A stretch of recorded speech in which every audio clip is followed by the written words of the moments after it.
First, let's discuss a simple but important concept: normal water distribution between the compartments of the body.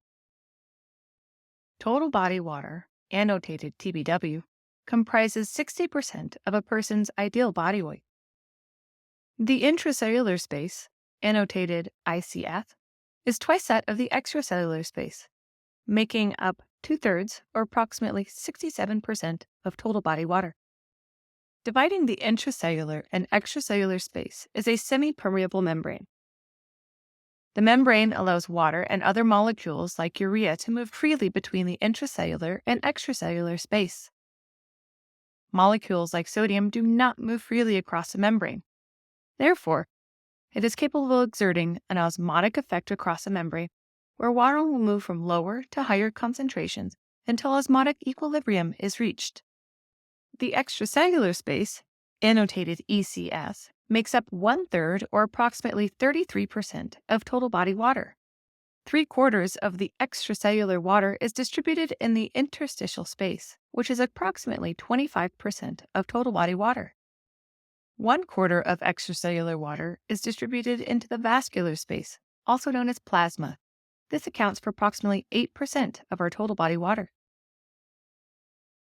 It is important to note that the interstitial space and the plasma exist within osmotic equilibrium. Normal water distribution is an essential concept to understand, laying the foundation of understanding how water loss or water gain will affect each compartment. Let's take this opportunity to discuss the clinical significance of total body water distribution.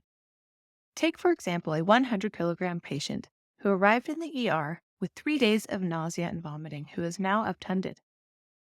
This patient has been unable to eat or drink for a 3-day period.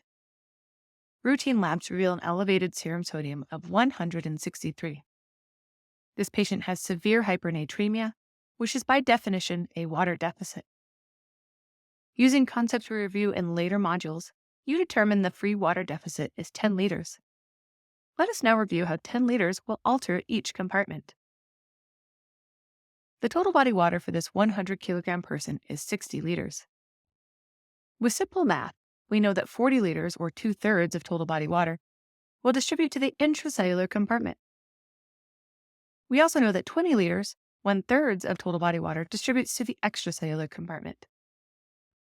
Of the extracellular compartment, 15 liters would distribute into the interstitial space, which is 3/4 of the extracellular compartment, and 5 liters to the intravascular space, which is 1/4 of the extracellular compartment.